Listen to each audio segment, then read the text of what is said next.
दक्ष news, सामान्यांच्या हक्कासाठी नेहमी दक्ष.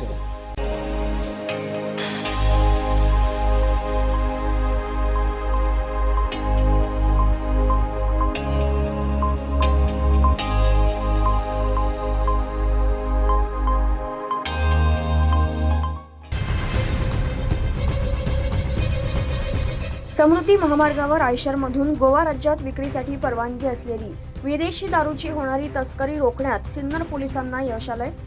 महाराष्ट्र राज्यात बंदी असलेले गोवा बनावटीची विदेशी दारूची समृद्धी महामार्गाने वाहतूक करत असलेल्या आयशर ट्रकवर सिन्नर पोलिसांकडून कारवाई करण्यात आली आहे. 2 दिवसांपूर्वी पोलिसांना मिळालेल्या गुप्त माहितीनुसार सिन्नर पोलीस ठाणेकडील गुन्हे शोध पथकातील अंमलदार यांनी शिवडे शिवारातील समृद्धी महामार्गावर सापळा रचला.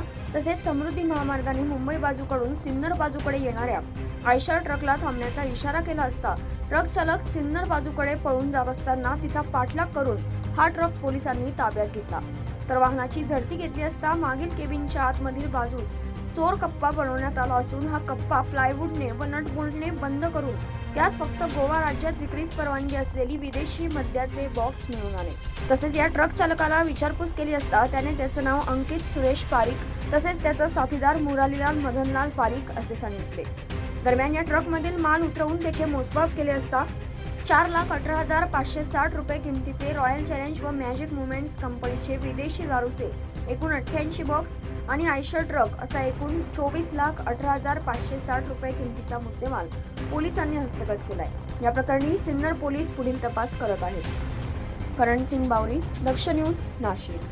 कुष्ठरोग हा शाप नाही तर एक उपचार योग्य आजार आहे. मायकोबॅक्टेरियम लॅप्रे जीवाणूमुळे होणारा हा जुनाट संसर्गजन्य रोग त्वचा, मज्जातंतू आणि नाकाच्या आतील त्वचेवर परिणाम करतो. सुन्नपणा, फिकट पॅचेस, बोटे वाकडी होणे किंवा नाक चोंदणे ही त्याची लक्षणे आहेत. संसर्ग झाल्यानंतर लक्षणे दिसायला 5 ते 20 वर्ष लागू शकतात, पण घाबरण्याचं कारण नाही. मल्टी ड्रग थेरपीने हा रोग पूर्णपणे बरा होऊ शकतो. म्हणूनच वेळेवर निदान करा, उपचार घ्या आणि जागरूकता पसरवा. सार्वजनिक आरोग्य विभाग, नाशिक महानगरपालिका द्वारे जनहितार्थ प्रसारित.